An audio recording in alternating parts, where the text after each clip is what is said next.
Welcome to Nerd Jab number 3. Thank you so much for joining us. Please excuse my voice. I'm a little bit under the weather as I record this intro. However, was not under the weather when we recorded the episode. So you won't have to listen to me fight sneezes and coughs and sniffles and all that. This week, we get into Avengers Endgame. All of us got to see it. We are going to talk about it, but I promise you, this is your Nerd Jab guarantee that it is completely 100% spoilerless. We do not get into any specific plot points. We are going to have that conversation. We're going to have it a little bit later, though, because we know that some people haven't had a chance to go see it, and we don't want to ruin it for anybody. We also talk about Nerdist and how they don't share our sentiment on that. We get into our homework assignment, which was our top 5 romantic comedies, and a couple other miscellaneous things along the way. So I hope you enjoy it. A couple of programming notes. One is you are going to hear a couple of bleeps during this episode. We don't normally censor things, but there were a couple of things that were said that were not very easy to cut. So we just bleeped them. It's going to happen from time to time. It's actually kind of funny, I think. So just wanted to let you know that there's nothing wrong with the audio file. There's nothing wrong with the podcast itself. Those bleeps are intentional. Our other programming note, this is actually announced during the show, but I'm going to say it here ahead of time.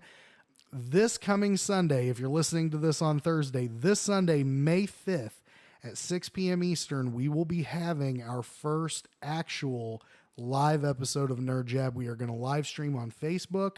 It's going to be very similar to what we did with the live streams, only it will be the show. It is being recorded and released later as a podcast. So again, this Sunday, May 5th, 6 p.m. Eastern, 5 p.m. Central, for all you guys in the Central Time Zone listen. We got a few. Our goal is to be off the air before Game of Thrones goes on the air. So that way you can listen to us, join in on the chat, join in on the fun, and also catch a very special announcement. I've got a huge announcement that I'm making on that show this Sunday. So be sure to check it out, 6 p.m. Eastern on our Facebook page. If you'd like to be a sponsor, go to nerdjab.com and see the information there, as well as you can also contact me, Joe at nerdjab.com. Without any further ado, let's get to this week's episode. Enjoy.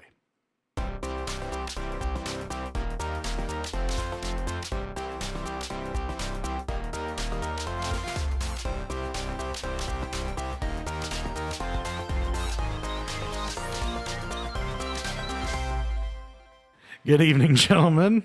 How are we doing? Hello. Okay. Man, I'm going to turn these levels down a little bit. It's a little hot. Okay, so what I said I was going to tell. First off, how was everybody's week? It was good. I had a great week. Great. Fantastic. Everybody saw Endgame? Yes. Yep. Okay. That I did. All right, so we are going to talk about that, a non-spoiler conversation. What? What the fuck? Did you think I was Look kidding? at me like that. No, I didn't think you were kidding. But then you don't need to look at me like motherfucker, you better I'm the not one spoil that this shit. spoils things or something. I don't know. Spoil things. You seemed raring to go. Well, that's because it's completely different than what we talked about doing since the last time we even talked about it. Fair enough. That's Fair all. enough. Well, I'll tell you what. What we should do is, and I do have an announcement regarding next week's episode, which we need to talk to Spence about that. I meant to do that, but then I forgot. We will get into spoilers next week so that we can actually dive in and talk about it. Okay. But the thing is, some people haven't had a chance to go out and see it yet. I want to be respectful of those people. Some people can skip ahead. Yeah, well, anyway. So the story I was going to tell, we've been having some issues with our production machine. I'm sure you guys know. So just to kind of bring everybody in on this, keep it very short, very sweet. We have a machine that we run the show on. We record it. I edit on this machine. Without this machine, there is no show. The machine is the heart of the show. Yep. And, or the brain, if you will. I'm the dick. And, yeah, in more ways than one. And that machine has 16 gigs of RAM in it, and for some reason, you're just so happy with yourself, aren't you? I'm very pleased with that. It's only been showing 8 gig, which, 8 gig Hold is... on, further to that, though. It showed 16. Yes, in certain parts it would show 16, but it was showing 8 as hardware reserved. And we just get online and download more RAM. Well, And I almost followed him on that. Yeah, Did you hear almost that? did. Yeah. Dickhead. So I was like, what the hell is going on? You know, I tried everything software wise to fix it, could not get it fixed. Finally, I was like, well, that means it's hardware based. So I went in and I started switching shit around and noticed it looked like one of the slots wasn't working. Don't you hate it when the slots don't work? Yeah. Oh, the slots. Why all the slots? In Vegas. Yep. And so Everybody got that reference? I'm like, yes, Yay. No, Beavis and Butthead do America. I didn't watch that. Cloris Leachman. Yeah. She's a goddamn American treasure. Yeah. I love that, her. that was great. Great movie. Blooker. I was looking at it, I was like, shit, it looks like we're probably going to have to buy another motherboard or another computer. And then I was like, wait a minute, I'm going to look a little bit deeper. So I took my flashlight on my phone and shined it in there. There was a big clot of dust right in the middle of the fucking slot, which means The slot had cobwebs. Slot hasn't been used in a while. there's something I want to say and I'm not going to say it. It references back to one of our live streams. I think you know what I'm talking about. I don't. Go ahead and say it. Anyway, Oh, Jesus Christ. did it come through? God damn it. I'm gonna have to bleep that. Don't say anything else. But anyway, so I blew that out and put in there. Basically what was happening was enough of the contacts were meeting on the slot to show that there was another 8 gig, but not enough for it to actually utilize the 8 gig. So it's always the simplest thing. So let me preface all of this. Well, it's too late to preface I it. know. I've already told the fucking story. Okay. When I gave him the computer, I said, you need to blow this out. And I did, but the thing is, I didn't take the RAM out. That was the problem. So I'm wondering how this is going to sound because we are spiking A lot? Yeah. Well, you can't see it, but Nope. yeah, it'll be all right. Who gives a Anyway, shit? we'll be okay. Why start being quality now? Yeah. So I did that. I fixed that, and we also switched to Linux on that machine. I'm running Ubuntu Mate. Yeah. On that machine. And I have to say, this thing's running like a brand new computer since I ditched Windows on it. So we're good to go. This is the nerdiest conversation Yeah. Nerd Jab's ever had. Yeah, I know. Let's go to the next nerdiest conversation real quick. So Stats on the podcast. the stats on, well, here, how about you take that? All right. So Make it quick, though, because a lot of people don't care. I do, but thank you for everybody that's been listening. It's welcome. showing that you guys are listening. We had a 200 and some percent increase there's of a listeners. 293. 293% increase from the first episode launch date to the second episode launch date. That's Wow. awesome. That's gigantic. That's Yeah. huge. Yeah. So thank you. That's all I really wanted to say about it. It's just tremendous. Share with your friends. Let's keep the trend going. Yes. So that's our boring ass intro. Wow. Let's get to the meat and potatoes. Wow. Wow. Oh my God, ladies and gentlemen, it's Owen Wilson live in the studio. Wow. Look at that shit. I don't give a shit. Okay, so let's get to obviously the big nerdy news this week was a little movie came out. I don't know if you guys had heard of it. I think I heard about it. Yeah. I'm not really sure. Avengers Endgame, something like I that. think that was it. What? I think so. Yeah, something like that. Is that the one of the Batman? Yeah, that's it. I wish it was. That's so funny. I do this dumb shit every time too. Like if we're watching a movie or something where there's a perilous situation. When does Gandalf show up? No, I turn to I'll turn to Amber and I go, "This wouldn't happen if Superman was here. He'd clean this shit right up."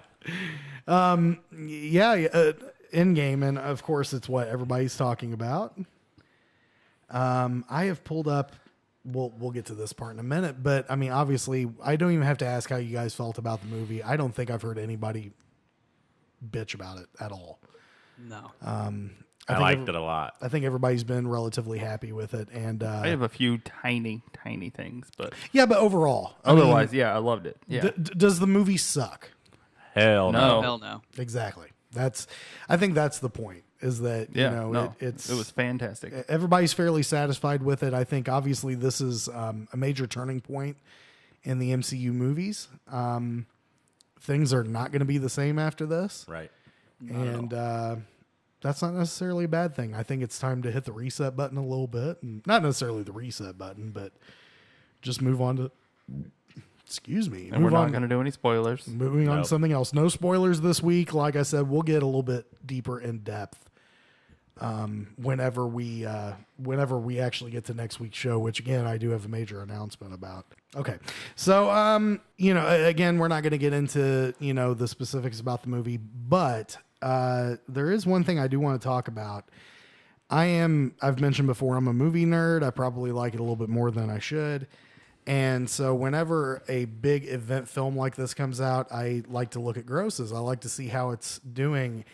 And we all knew Pretty well. we all knew that any Avengers movie is going to do well. Yeah. And up until this weekend, Infinity War was actually had the highest grossing weekend of all time.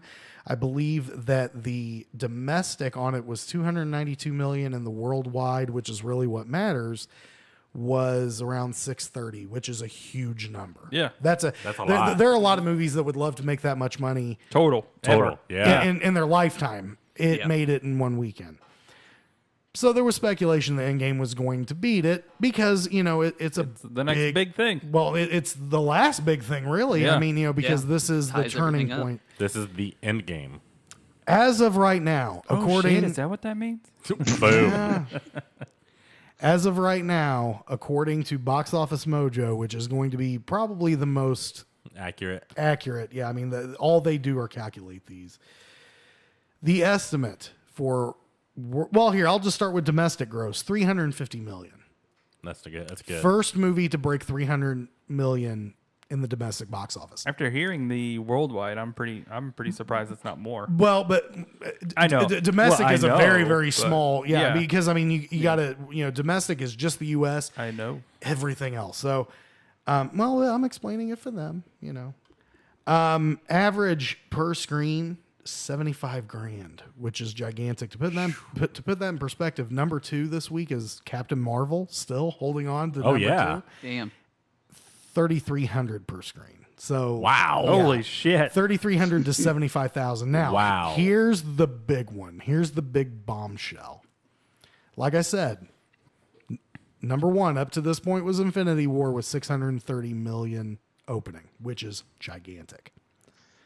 The estimated 5-day gross for Endgame worldwide will be 1.2 billion with a B They fucking doubled dollars. Yeah. Nobody could have predicted that. Oh no. Taking my money and making me cry. That's Yeah. totally Yeah. fine. That's basically what they did. Nobody could have predicted that. Nobody could have even imagined. I mean, the idea of a film taking in $1 billion in a weekend.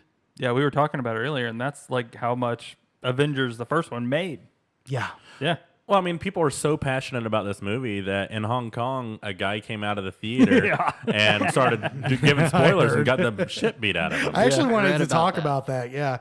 And you know what? I'm not one to usually advocate random violence, but this one doesn't make me feel too bad. I agree. I would fuck have that guy. I would have joined in. The principal in me says that's not a great way to do things. Yeah. But, just the regular person just says that guy got exactly what he deserved. Did you see the story about the woman who had to go to the hospital because she was hysterically crying throughout? Yeah. Yes, I saw that too. See, that's just sad to me. That is sad to me, because it's too. like, how many cats do you think that woman has? All of them. All right, now, This is Bucky and this is Tony. now let's put this in perspective. So the number 1 highest grossing film of all time, worldwide gross. Yeah. Which I think this holds both. We're just talking about worldwide, is Avatar with $2.78 billion. That's a huge number. That's Not great. huge. Avatar great was movie. okay. That's a mediocre It movie. was okay. Number 2 is Titanic, which I think Titanic is one of the most overrated films of all time. I'd rather watch Titanic 4 times than Avatar once. Okay. Well, anyway, Because at least there's titties. That's what I'm saying. There's Rose, so I'll give you that I one. do love me some 90s Kate Winslet. She was Yeah. Yeah. she Who was didn't? fine.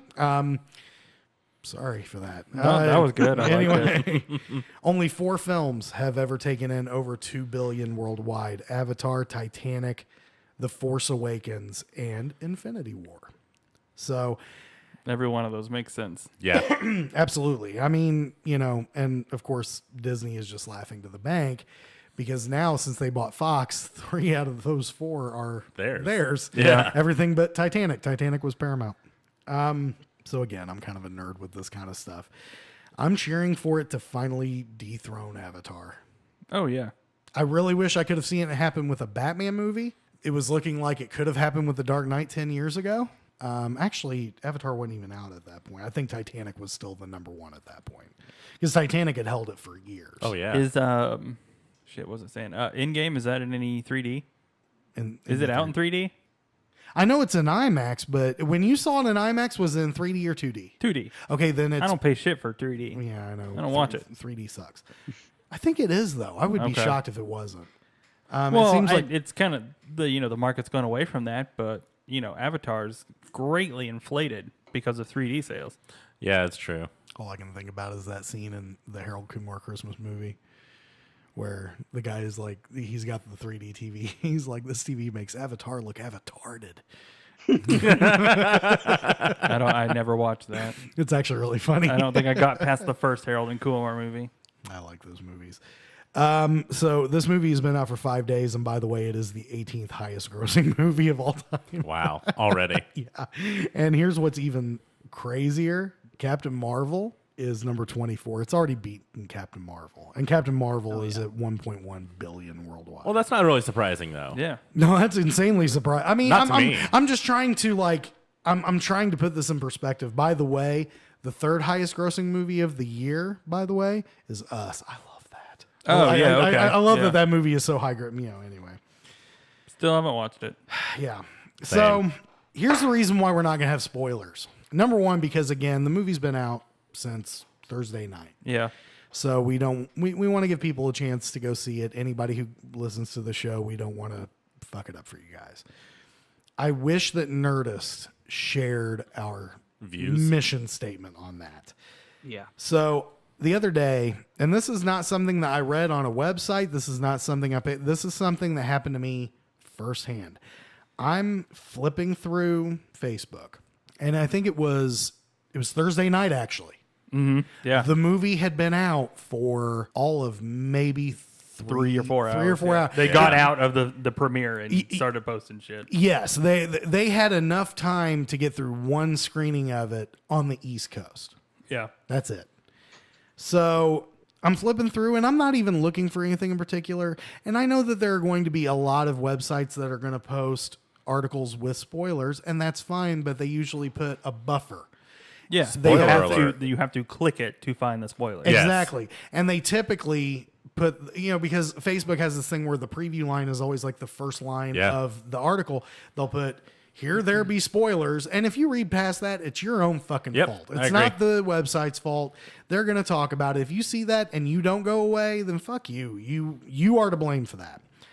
However, Nerdist made a big faux pas when they put a major, and I mean probably the biggest spoiler that you can give to this movie in the opening line, to the point where it showed up in the preview line on Facebook. Yeah. That's fucked up. So to where if you're flipping through your feed, it's going to show up. Yeah. That's why I scrolled as fast as possible over anything Endgame. And on my actual computer, I had a Chrome plugin that actually blocked out anything that was Endgame. That's crazy that Yeah. there's like a Chrome plugin for that. I was just thinking about that because I had Force Awakens spoiled for me. Oh, that was I don't know if I want to spoil that, even though it's been out for a while. Oh, But, well, the you can go ahead and major say, death I mean, in that one. Yeah. But I had that spoiled for me. But it seems like even since then, the internet has come really far. It has. Working together to avoid spoilers for people because let me fucking tell you, I was watching the NFL draft and I'm going through the NFL subreddit, and they're like in the middle of the draft, there are there's like threads that say, hey, this person on Twitter is posting spoilers, don't go to it. Like in the middle of the fucking NFL Wow. draft, somebody made a thread and said, don't go to this guy's Twitter if you're following him because he's he's posting spoilers. And they have like an auto moderator in there that's like, you say anything, you happen to say Captain America in your comment and it's getting deleted right away. Good. Kind of thing. Yeah. That's good. So Wow. it's just incredible. Yeah, and I think we're going towards that, and a lot of people respected it. Yeah, exactly. And Nerdist because did not. I didn't see it until Saturday morning. Saturday morning, so yeah. and I didn't see any spoilers anywhere. And remember, there are a lot of people, you saw it earlier than even a lot of them. Oh yeah, may have right, been yeah. able to, because what people have to understand, there's some nerds out there that are like, well, if they cared enough, they would go opening night. Dude, some people just can't do that. Yeah. I mean, some people Bitch, have I was kids. working. Exactly. Yeah. I have to make money to buy them tickets. Yeah, and I mean, those are the worst kind of nerds to Yeah. me. Those pretentious, like, I'm all in, fuck work, I don't need to watch my kids.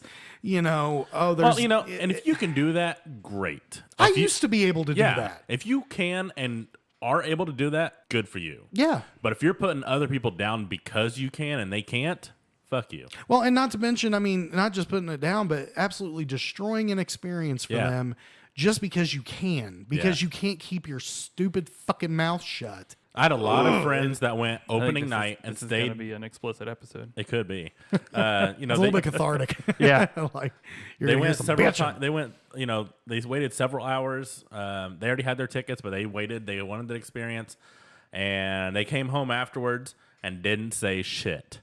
Be that person. Yes, exactly. Don't be a dick. If you want to go out and say it's the best movie you've ever seen, you think it sucked, which we haven't heard any of that. Right. But I mean, if you want to say things like that, that's completely fine. But You can leave even the say, pl- "I cried like a fucking baby." yes. Do it. Guilty. Yeah. Same. Yep. I think everybody was fighting back tears a little bit. Yeah. You know? I didn't Different fight parts. it. Yeah. Yeah, different kinds of tears. Mings' tears were in his pants, but They were out of my eyes It too. definitely makes you experience a full range of emotions. yes, I mean I was telling them, my thing is not even so much tears with sadness, and I'm treading lightly because I don't want to Yes, spoil please anything. do. Oh, yeah. My tears are fighting back tears of joy whenever That's what something mine were, too. mind-bendingly awesome happens. I had Exactly. both. I had tears of euphoria, and then I had tears of sadness. Yes, and I think it's fair to say this movie has a lot of that. Yes. So, Oh yeah. So go see it. It's definitely worth the see, and Pee before you go. yeah, it's Oh, 3 God hours damn. long. We have I had finally the big drink. Oh no, no. See, no. I'm gonna get salty ass popcorn. That way, it dehydrates me, and I don't have to. I can't pee. eat the popcorn without a drink though. Well, I just got to suffer. You know what learn though? how. I can hold my pee for a long time. All right, all right. I'm just glad because we went at 8:30 in the morning, and there's something Justin does about an hour after he wakes up, Same. basically every morning. And I'm glad I didn't have to do that during the middle of this movie. Oh man. Like, excuse me. Can you pause it? Pause this shit Can I take a dookie so break? I can dump and come back. I gotta go make my morning glory. I don't even like to pee during any movie at Right. all. Yeah. I don't want to miss it once it started. I want to see the whole thing. Well, yeah. I was not going to miss that. That was going to be a quick one too. Push that sucker out and just be wiping on the way back.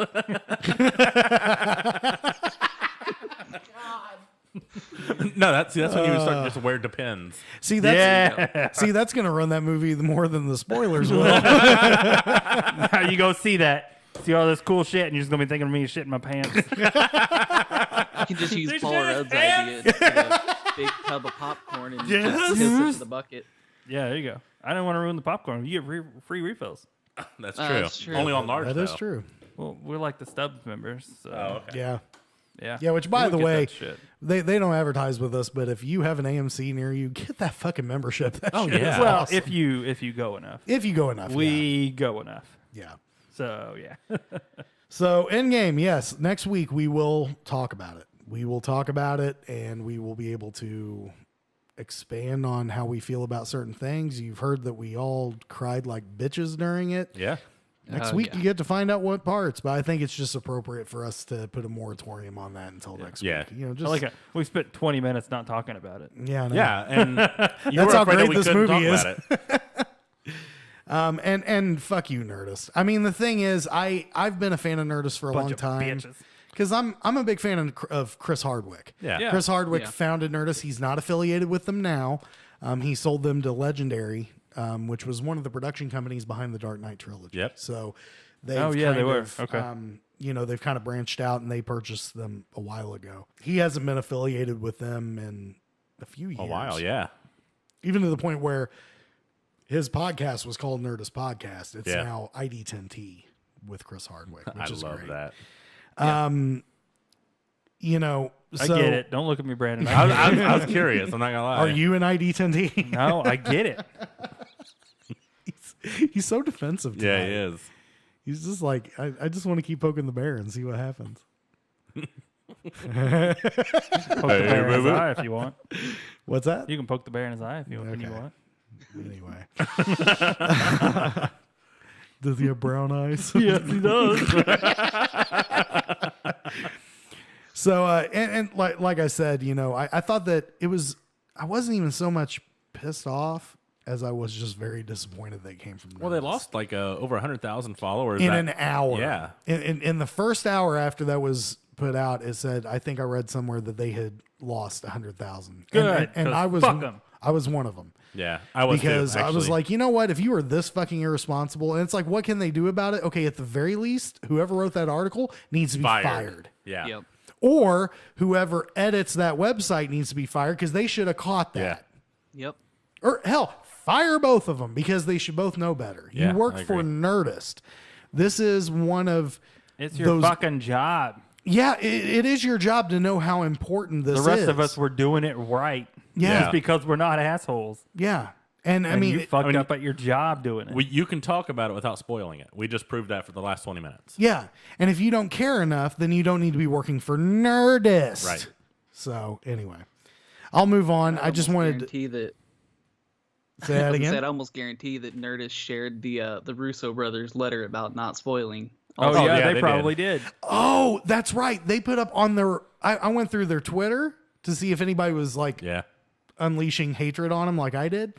And down the way, about, I don't know, 3 or 4 days, there was a fucking PSA with Chris Evans Yeah. that Marvel made about spoil. don't crinkle your candy wrapper, Right. stay off your phones, all that stuff. And one of them was don't spoil the movie for people who can't go see it opening Yeah. weekend. They shared that, and then the day it came out, they did this fucking bullshit. Hours after it came out. Yeah. Yeah. It's just absolutely ridiculous. So fuck you, Nerdist. I'm not going to subscribe to your bullshit anymore. I mean, I loved Nerdist. I used to watch their channel on Pluto all the time. I was a big fan. Fuck them. I don't need them in my life. They're So, out. Anyway, so I don't think we're going to have a terribly long show tonight because what we're going to do is I think we're going to go ahead and take a break. And then whenever we get back, we're going to do our homework assignment. All right. Awesome. I think we're just going to kind of keep it trimmed this week. Maybe now's a good time to make the announcement, you think? Go Before we ahead. do the break? Okay, before we go to break, I'll go ahead and say this. Next week, which is, what is the date on that? The 5th? May 5th, yes. May 5th, Sunday night at 7 p.m. Eastern Time, we will be going live. It's going to be Nerd Jab Live for the first time since we started the show. The show will still be released as a podcast, but we are going to do a live video stream, probably at least on Facebook. We're going to look at a couple of different options and see if we can get on a couple of other outlets. So there will be more on the Facebook website, so stay tuned for that. And we're going to have some fun. I have a couple of things planned. I don't want to say what they are just yet. Obviously, we're going to be talking about Endgame, but I think we're going to do a little bit of interactive stuff as well, since we'll actually have the chat. And yeah, I think it'll be a lot of fun. And you'll be able to see our beautiful, not so beautiful faces. So dress well. No. Tuxedos. No. Yes, How about your Muff Doesn't Stink t-shirt? I probably will wear that. There you go. That would be a good time. I haven't worn it yet. So I think it would be a good time to break it. It's right There you go. Yeah. I've been keeping it here so it stays non-tattered, and I can't wear it in the office. Which sucks. I mean, Nobody would understand. I mean, I can wear t-shirts and jeans. It's a very laid back environment, but I cannot wear that shirt in the office.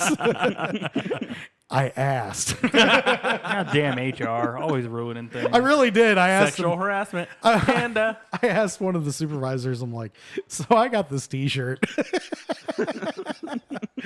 And I was like, I don't know if Maybe we should, can I wear this? What does it say? My muff does. No, you can't wear that. And then there's some guys in the office that said that a bunch of them were going to buy them and wear them en masse in the office. Just There you go. Do it. They can't fire all of us. I'm like, Yes, Yes, I they think they can. probably could. Yeah. But do it anyways. People Buy are 'em. desperate for work these days. So okay, we're going to take a quick break. And whenever we come back, we are going to do the homework assignment and talk about anything else that's on our minds. So we will be right back. Before we continue with our fun, I just want to remind everybody that Cancer Sucks is just a little over a week away. I can't believe I'm saying those words in that order in a sentence, but it's true. For the first time in a little over 2 years, Cancer Sucks is going to ride again Saturday, May 11th at the Johnson County Shrine Club, 751 West King Street in Franklin. Every single dime from this ride is going to cancer research, the American Cancer Society, as a matter of fact. And we would love to see you there. If you have a bike, come and ride with us. If not, come anyway. I'm going to be there. Brandon's going to be there. We're going to have food. We're going to have t-shirts. There's a bunch of raffles and 50/50s and all that good stuff. A silent auction is usually done. It's going to be a great, great time. Again, Saturday, May 11th, just a little over a week from today. You will get to ride with us to kick cancer's ass. Registration begins at 10 a.m. and its kickstands up at noon. So be sure to come. Be sure to get your t-shirt and join us for an awesome ride. Speaking of t-shirts, we still have t-shirts available on the website, nerdjab.com, on the shop page. We just debuted a new one. We still have the My Muff Doesn't Stink shirt, of course, with the cartoon me. But now we have another one. It says, "We're not ready," because we never are.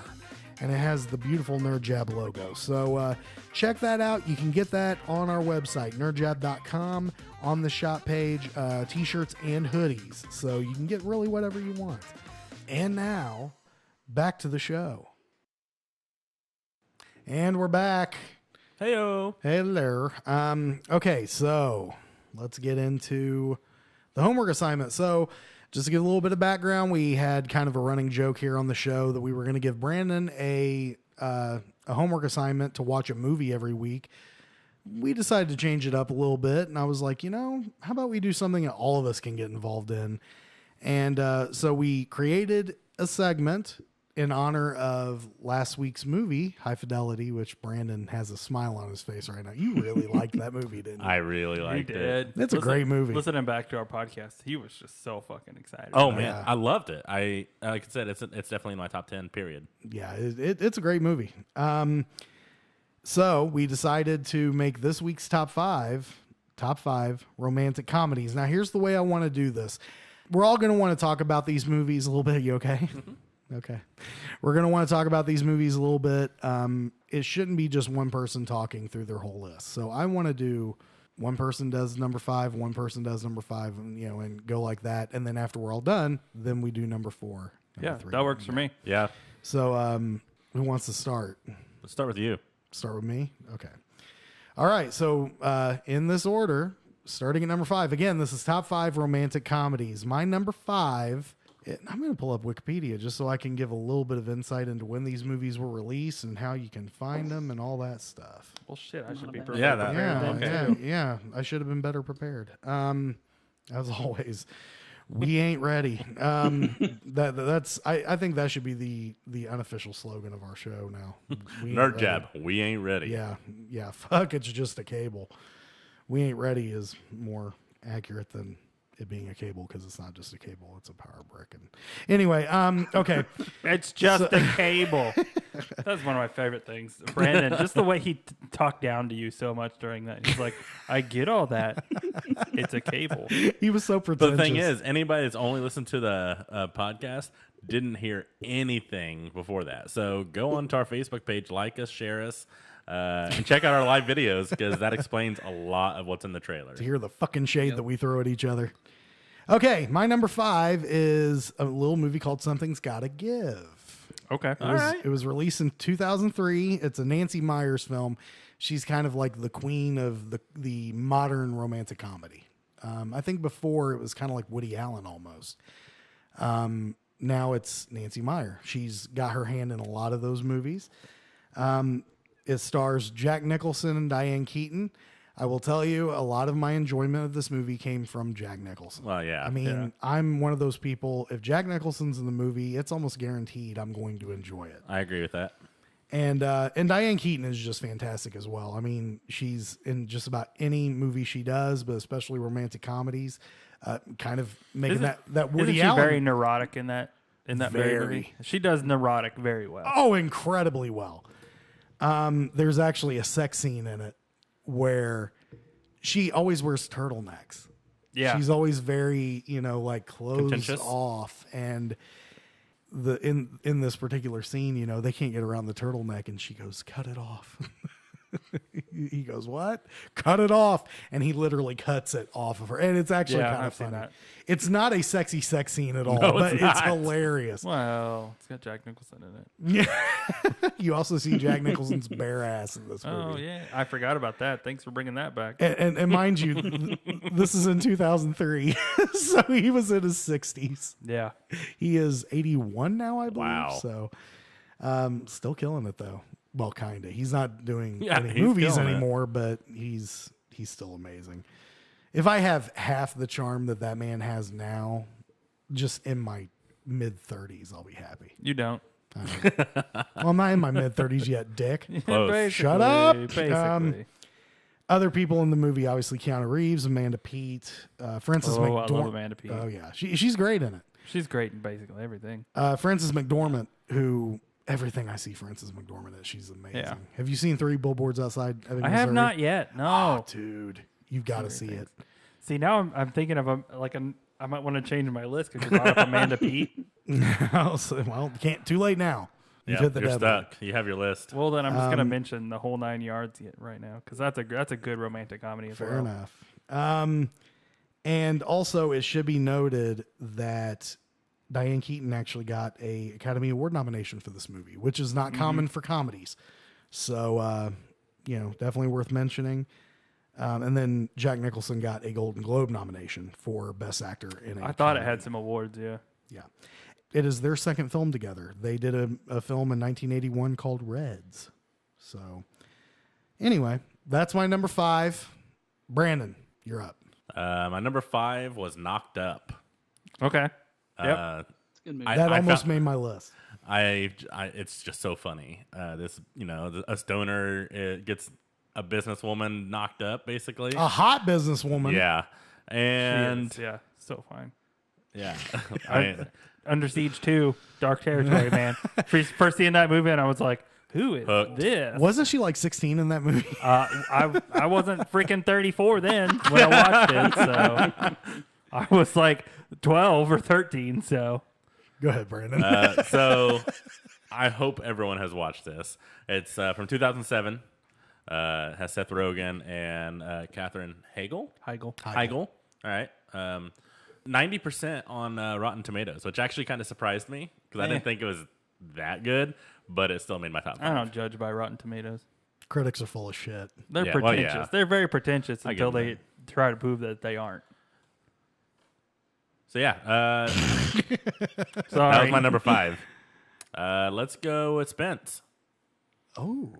My number 5, I don't know if anybody's really heard of because I actually accidentally came across it, but I love this movie. It's called Bye Bye Love. It's from '95. And I've heard of it, but I don't think I've seen it.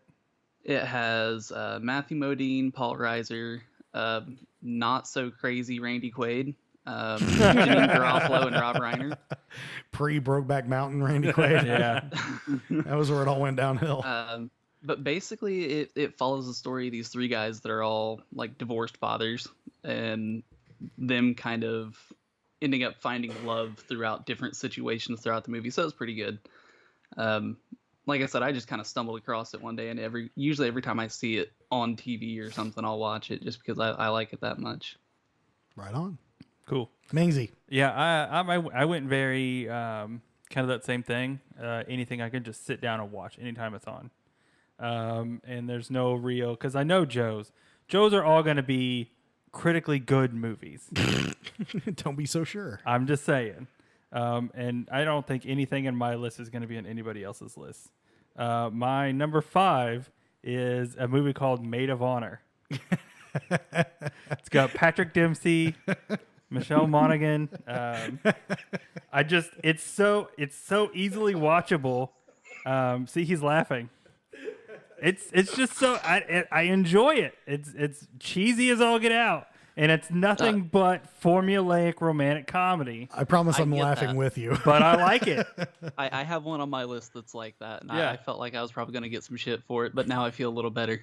I don't give a shit, man. I like it. I don't really care. I'm a sucker for romantic comedies. I'm a big old I sap really in like those. But yeah, Patrick Dempsey, who's he's fucking charming as all get out. And even in this movie where his character's kind of a douche, he's still charming and likable. Essentially, it follows the story. He and his best friend have kind of they're friends, but that's me rubbing on the mic. Okay. Sorry. He's pretty excited about I'm his very excited. romantic comedy. Think Stop Patrick rubbing your Dempsey, dick man. on the mic. It'd be a bigger sound than that, you know it. Not by much. But essentially, she ends up engaged to some Irish guy who is like a prince or something. And he actually is independently wealthy, Patrick Dempsey's character, because he's the guy who invented the cardboard ring that goes around coffee. Yeah. The stupidest thing. Stupidest thing. Makes you want to be that guy, though. Yeah, exactly. He doesn't have to work. And There's they always sell gotta be a a billion of those. There's always got to be a fucking Starbucks reference in these movies. Yeah, basically. Because, I mean, what was it? 2008, so. Yeah. Oh, yeah. But yeah, so, and she asked him to be his maid. She asked him to be her maid of honor. Right. And he's got this whole thing about, well, I'm a man. Why would I be your maid of honor? But they're best friends. And he realizes he's in love with her, and he tries to win her back. And it's this whole fish out of water thing because they're over in whatever Ireland or yeah. something. It's just a fun watch. It's a good one. It's stupid and it's just formulaic, and it's not a good movie, but I like it. Yeah, it didn't make my top 5, but I do like the movie. Okay. I don't think I've ever watched it. I've heard of it, though. Yeah. Yeah. I do like Patrick Dempsey in Scream 3. He was really good in that. I don't think I watched Scream 3. And I didn't either. And Ben Affleck was the bomb in Phantoms. I just figured I'd throw that Phantom's in. like a motherfucker. All right, number 4. Yes, number 4. I got You Got Mail. Okay. All right. That almost made my list. Yes, I really, really love it. I've loved this movie since I was a kid. Came out in 1998, of course, starring Tom Hanks and Meg Ryan, directed by Nora Ephron, who has passed away, unfortunately. She is another one of those queens of the romantic comedy. Yeah. I mean, Yeah, she was. she did a lot of that. Tom Hanks and Meg Ryan, the third movie they've done. The first was in 1990. They did Joe versus the Volcano together. And I watched that because I remember seeing that for the first time, like being young and Yeah. just being beyond me. And we watched that maybe a couple years ago, and it did not hold up. it does not. It does No, not at not all. at all. It's a very 80s movie that was made in Yep. 1990. Yep. And then Sleepless in Seattle in 93. That was Yes. the second movie they did. Yeah. That's probably the one that people put as the measuring stick for movies with those two. But Yeah. But I really like You've Got Mail. And I mean, I mentioned last week that a lot of the things that I like about romantic comedies is not even the romantic comedy value, but the outside things, like, the things that kind of make my own brain tick.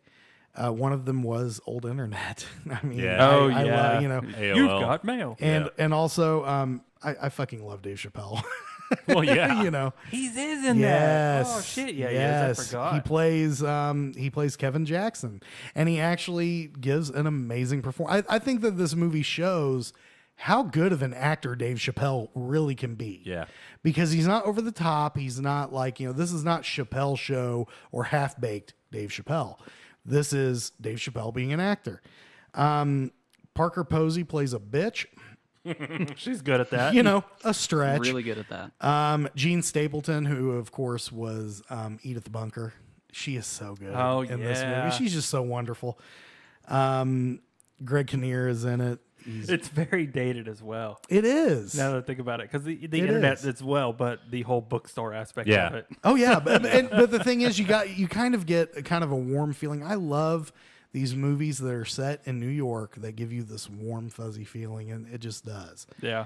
It's a world that is gone. But the Yeah. thing is, in New York, I would imagine New York is one of those places where a bookstore these days even can thrive. Yeah. Oh, well, yeah, it definitely could. But it's The obvious. independent one, not the big Right. multi Exactly. huge one Yeah. that Tom The Hanks hole in owned the movie. wall. You got to know where It's it is. funny, Type yeah. of bookstores. Yeah, this was the polar opposite of that. A big book chain. Right. Was It's called, driving her under. it's called Fox Books in the movie, but it's supposed to FOX. be like Borders. Yeah, Borders or Barnes and Borders. Borders ain't around anymore.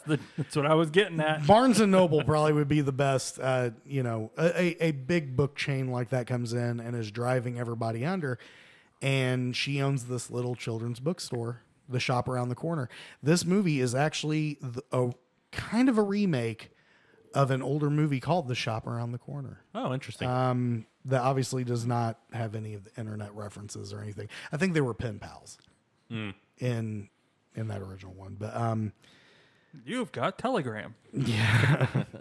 Mailman knocking on the door. You've got mail. If I was gonna pick out, I don't know if I even necessarily have favorite scenes. I do have favorite lines in this movie. Go for it. There's only two. One would be Gene Stapleton. They're talking about the internet, and somebody brings up cyber sex, and Gene Stapleton, an elderly lady, says, Yeah. "I tried having cyber sex once, but I kept getting a busy signal." And then the other one was when Kevin, Dave Chappelle, and Joe, Tom Hanks, are walking through the bookstore, and they are talking about, they finally meet. He knows that she's the one from the internet chat. She doesn't know. She Right. thinks that she got stood up. And she says some very, very evil things to him. Like, she finally kind of unloads on him. And Dave Chappelle's trying to calm him down. And he says something like, maybe under that rough exterior, she might be. And Joe cuts him off and goes, "A real bitch." Yeah. It's not even really a funny line. It's the delivery. Is fantastic. It's one of those things that Tom Hanks would be good at. Brandon, number 4. All right. Mine's also an older movie, made in 1998, The Wedding Singer. I thought about that one too. Very nice. I love the chemistry between Adam Sandler and Drew Barrymore. Which they've made a couple more movies. They now. have. Like 3 movies total Yeah. together now. Yeah. I 3 or 4. I love the 50 chemistry. First Dates, and then Some some the one other where they were family. Blended. Blended. Blended, Yeah. He's a wedding singer, supposedly like the most romantic job in the world, but he's just so heartbroken, and the fact that he Love makes stinks. yeah, exactly, the iconic song "Love Stinks," and then he meets Julia Gulia, Yeah. and and it's just about him transforming as a wedding singer, from a wedding singer into someone who believes in love again. So the love aspect, but also they're fucking hilarious. Yeah. It was when Adam Sandler was good. Yeah. So, fun fact about The Wedding Singer, it actually made a crossover with the TV show Goldbergs, or The Goldbergs. Oh, They really? used footage from the movie in the TV show when there was something going on. It was the scene at the end where they're on the plane and he's singing to Julia. Oh, interesting. I liked the Goldbergs when it first came out, but it ended up each episode's the exact same. Yeah, after a pretty while. much. We binged watched it in like 2 weeks and got to where they currently are, and I don't think we've watched since we got current. Yeah. I need to go back and watch some of the Kevin Smith directed episodes. I know that they did a big one on the '89 Batman movie. Yep. I need to go back and watch that. That might be good. Yeah. Is that all you want to say about it, Brandon? Yep, that's it. All right, Spence. My next one is How to Lose a Guy in 10 Days. Okay. That's a good one, too.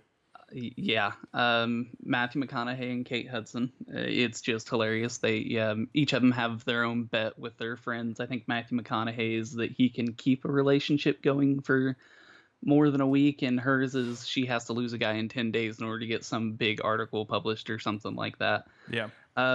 It's funny all the way through. It's got Thomas Lennon in it also, I do believe, and Oh, wow. Catherine Hahn. Oh, yeah. I like Catherine Yeah. Hahn a lot. But I think my favorite scene from that's when she's at his family's house and they're playing bullshit. Oh, okay. Yeah. Yeah, Yep. she calls the dad out and he ends up being called on bullshit. So They actually did a couple other movies as well together, didn't they? Oh yeah. Well, they did like Fool's Gold. Is that one? Yeah, Fool's Gold or something like that. But it was like a bomb in the box office. I thought that one was pretty good. I liked it. I think they've done Was a few movies was together. he the though. one? Was she in the one that he did? Matthew McConaughey did with. He was still living with his parents, and like his dad was Terry Bradshaw, and they were trying to kick him out. Was that her as What was well? that? Failure to launch. Failure to launch. That's it. I think she was in that. I'm really sad that I know that. That's okay. I'm actually looking it up right now because I'm not 100% sure, but I want to say yes. Oh, it was Sarah Jessica Parker. Oh, okay. There you go. Never mind. Okay, but still, they did a couple of romantic comedies together. So you said Oh, it was yeah. Sarah Jessica Parker. Is that before or after she won the Triple Crown?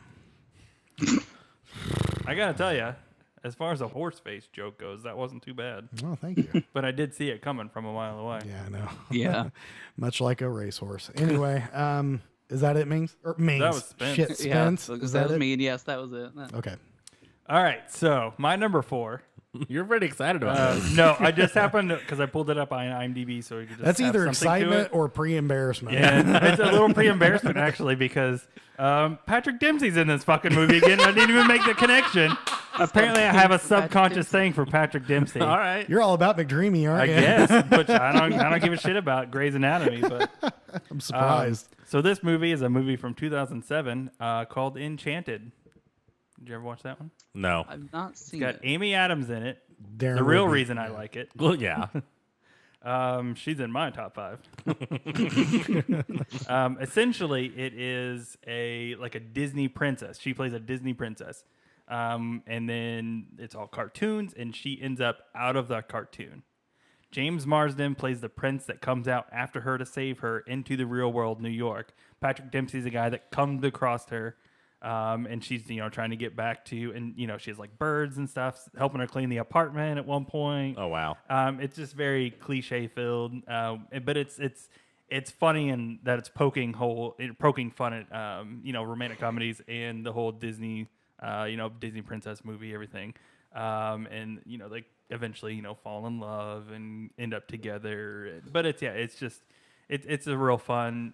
If you like, it's just a twist on the Snow White or something, Cinderella. It's a twist on that.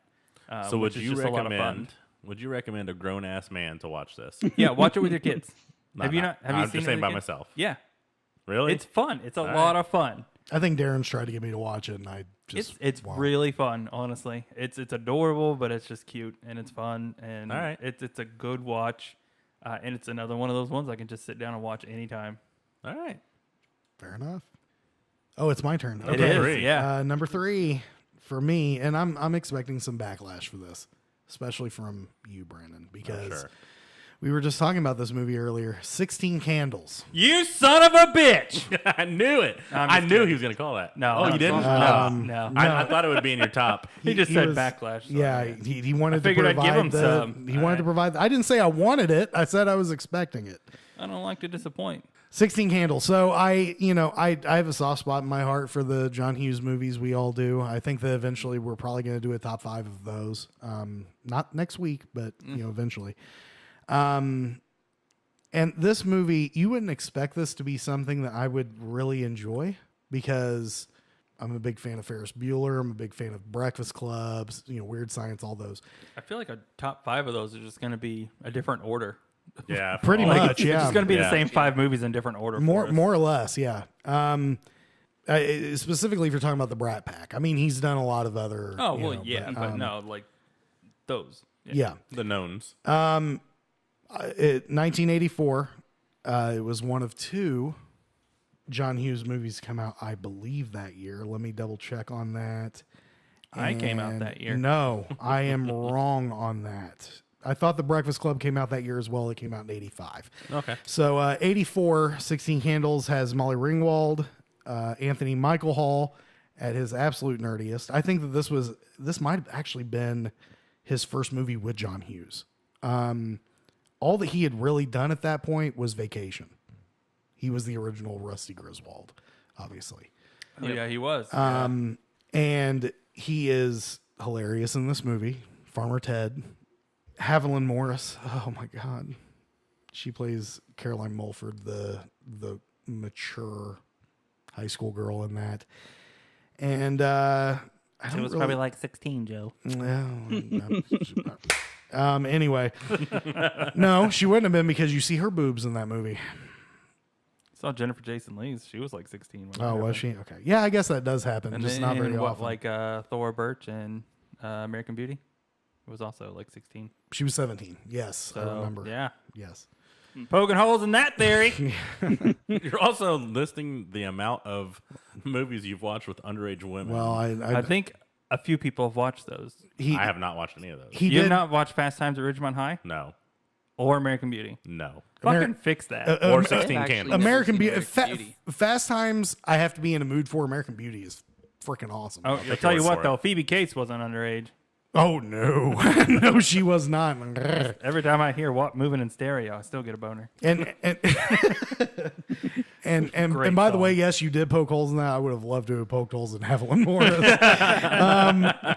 It should also be noted that this movie did have the Cusack kids, Okay. John and Joan, in two very small roles. John's role was a little bit bigger. He was one of Farmer Ted's buddies that kind of trailed him everywhere. And then Joan Cusack played this girl who was in headgear and a neck brace. Oh, God, yeah. It was just- yeah. She was just like a human sight gag. She can do that. Yeah, that's a good one for her, too. So I really, really liked this movie. I mean, it's maybe it's a nostalgia thing. I came across these movies in high school, so obviously much later than what they came out. You know, this came out 2 years before I was born. But I really enjoy it. I think there's a lot of funny parts. Obviously, the long duck dong stuff is hilarious. Yeah. What's happening, hot stuff? Yeah. They're getting married. What? Married! Jeez. Not very Apparently, PC. I'm the only one that finds that shit funny. No, I in do. here. I definitely Oh, no. do. It's just me and Spen. Well, what's funny is I've heard of the long duck dong and a couple of the other references you said, but I didn't know it had to do with that movie. Have you not seen 16 Candles? No. either? Brandon, Jesus how much Christ. fucking homework do you want? I'm making a fucking list. Make a list. 16 Candles is actually a really cute movie. It's fun. Okay. It's really It's good. fun. Oh, It- Jake if- Ryan. Again, again, it's one of those movies, you know, I didn't watch it for the romantic comedy value. I watched it for the comedy value of it. And there are some Right. funny lines in that movie. Okay. There is shit that will make you laugh out loud. So I think we've said enough about that. Go on, number 3. Number 3, made in 1999. 10 Things I Hate About You. Yeah, I was gonna put that a good on my one. list, but I knew That- someone else would. That one almost made my list. That's a Julia great one. Stiles. I had the biggest crush on her. I actually had a bigger crush on Bianca? Yeah, the other girl, Erica- Larissa Elena, something. I don't know. Erica, Alex Mack. Alex Mack, yeah. And that's when I first saw it. I was like, she's cute. Well, yeah, she was definitely hot too. She was just starting to grow up at that point. Beer flavored nipples too, apparently. Yeah. According to the late Heath Ledger. Yeah. Yeah. Conjecture. Not that he's late, but That was, so the that's beer definitely flavored true. nipples were conjecture in the movie. Yes, they were. Yeah, so basically, this Julia Stiles is super jealous of her little sister because she gets all the guys and she's left alone. But this new Is she guy. really super jealous? I don't think she Or is. I I think think just like she's her own person, doesn't have time for that bullshit. I don't know. I always felt like she was just jealous, but she acted out because of it. I could think see that, I think that she was jealous of her sister's personality more than the guy thing. The whole basis of it's a telling of the Taming Yeah, of the it's Shrew. Taming of the Shrew. Right? Yeah. And the whole basis of it is that the younger sister, who is very popular and hot, wants to date. right. And so her dad's way of dealing with it is to say, okay, You can You can date when she does. when she Right. does. And Who's the dad of that? What's his name? Oh, my man. God, what is He's his name? fantastic in everything. In everything. too. I'm looking it up. Because he's another one that Larry, he's great at. Larry Miller. Larry Miller. But he's great in Everything. The Princess Diaries. Yeah. Was he in He's that? like, yeah, he's I hate to the admit that I've seen that too, but yes, he he's was. like the stylist that comes in. Oh, He's like yeah. very super effeminate and everything. Oh yeah, he's just great and everything. Which is actually a departure from what he normally plays. He usually plays the asshole, the overbearing asshole. He's very dry and but I think 10 Things I Hate About You, no joke, is probably my favorite performance by him in a movie that was not directed by Christopher Guest. 'Cause Yeah, he's amazing in all that. But, yeah. So yeah, that's all I had. Okay. Good movie. Okay. Spence. All right. Well, my number 3 is actually something I didn't realize was considered a romantic comedy. But according to all the lists that I was going through, just looking at what all romantic comedies Getting were out some there, ideas. Groundhog Day. Oh yeah, Yep. I can see that. It's a comedy. It has a romance element to Yeah. it. It is. It was on a lot of top however many romantic comedy lists, so that's why I added it to my list. But I can see how it's a romantic absolutely- comedy. I think that one teeters a little Yeah. bit, but I'll give yeah, it to no, you. but I'll give I it to mean, you. if you count High Fidelity as a romantic comedy, this Okay. Groundhog All Day right. definitely- Oh, yeah. Okay. I can buy that. But Bill Murray living the same day over and over again, I could watch that go on for 3 hours. You almost do. And You just have Do to put what? it. I said you almost do. You just put it on repeat and you're good. that's very true. Just I watch it could, twice. but it is such a good movie, though. It gets a little dark when he realizes that Oh, yeah. he's stuck in a loop and kind of kills himself every day. But once it gets back into the comedy, it's just a great movie. Why do I keep watching this movie over and over again? It's like I'm watching Groundhog Day. Oh, no! You know, I actually watch it on every Groundhog's Day. Of course you do. I don't know why. Andy McDowell's in a movie that I have too. There's a little free spoiler for you. Oh Is yeah, it- I could talk about some of the people that are in it. It's Oh shit! Do you want me to cut that it's- out? Yes. Oh, that's hilarious! Oh, okay. Go ahead, Spence. I was just gonna say it's Before Mings got kills me. Bill Murray, Brian Doyle Murray, Andy McDowell. It's got Chris Elliott. Harold Ramis makes an appearance in it, and then I know the guy by sight, but I didn't actually know his name till now. But his name's Stephen Tobolowsky. Is that the guy from Silicon Valley? Oh shit, Jack. Jack, the CEO guy. Yes. Yes. Oh, that he's guy. in that. Yes, he was also in Spaceballs. He plays the general's stunt double, where they have the stunt double scene. Yeah.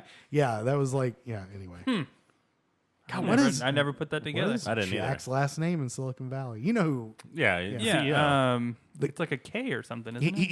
He's like really really hyped, but he's not really that good at his job. He just Yeah. kills companies. Yeah.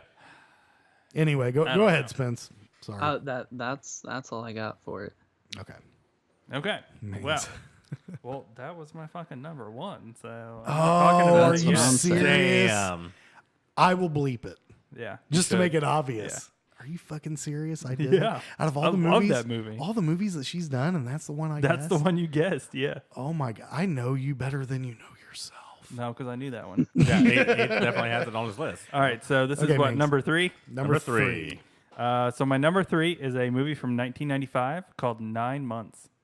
Okay. I like that. Hugh Grant. Yeah. Yep. Hugh Grant, Julianne Moore. It's got Tom Arnold, which people don't like Tom Arnold.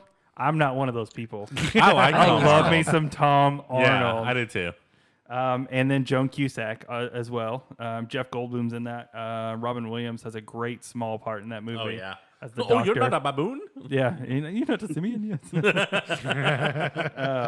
Yeah, it's basically the story is about Julianne Moore and Hugh Grant's characters who are in a relationship. Hugh Grant is very man-child. He's very independent. He wants to kind of he likes that they're dating, and that's it. She gets pregnant, and it's about the journey of them kind of growing apart, coming back together during this pregnancy. Like he has a Porsche that he loves, and it doesn't have back seats. He has to get rid of the Porsche, and then of course Tom Arnold and Joan Cusack. I think they're the other Yeah, couple they that are. they know. They've got all these kids, and the kids are just kids. Yeah, they have so many though. And so yeah, and they're wild, and it's just it's a great fun movie. I love it every time that I watch it, and it's like I said, it's another one that I can sit down and just watch anytime. Yeah, I could too on that one. And then Jeff Goldblum's character is kind of the counterbalance to that. He's kind of the devil on, or not, maybe not the devil and the angel, just the other side of it. To the Joan Cusack and Tom Arnold side of Right. it. This is the family. It's great and everything. He is this, starving artist, just going around and having fun and living life, the life that he wants to live. Hugh Grant's character is getting advice From both about every sides. situation from both Yeah. sides, and it's a fun little movie. I like it. Right on. So it's kind of like Knocked Up, but with rich people. Well, Yeah, no, not really. not super. Have you not rich, watched it? But like, no, I've never oh, okay. seen it. I think I've it's heard like, of it, I but think I've it's never in seen it. San Francisco. Yeah. Possibly. It's like well-to-do, upper middle class, Gotcha. The major difference is, and it's 90s. So Yeah. that. Well, I was saying, like, you talked about the journey of them kind of like drifting apart and then coming back together Yeah. around the, yeah, Yeah, I could. That- and that happens in in that Knocked stance, Up. yeah. it's Okay. it's similar. Have you seen it? No. It's a good one. It is I've seen good. Knocked Up. I've never seen Yeah. 9 months. It's a fun little watch. All right, so we're on number 2. Number 2. I'm going to make this really quick, boys. High Fidelity. I figured. Yep. Okay. And believe I it, left it off my list for a reason. now, here's the thing. That was going to be number 1 because I couldn't think of anything else that could be. One kind of jutted in. And I was like, oh, shit. Why? How did I not think about that? And it'll make a lot of sense. Do you want to take a shot at it just to No. make me feel like a dick? I have no clue. Because I kind of fucked yours up. Yeah. Well, I mean, we're gonna edit it. I'm gonna bleep it in post just so I can keep. Sucks all for of you guys. You lost the element I of know, surprise, I'm but sorry. the audience won't know. it. High Fidelity, again, great movie. If you want to hear all of my comments on it, listen to the last episode because we talked about it at length. So You should have already done. that's right. Yes, slackers. Brandon, number 2. Number 2. So keeping with the theme of hilariousness, 40-Year-Old Virgin. Okay. Yeah.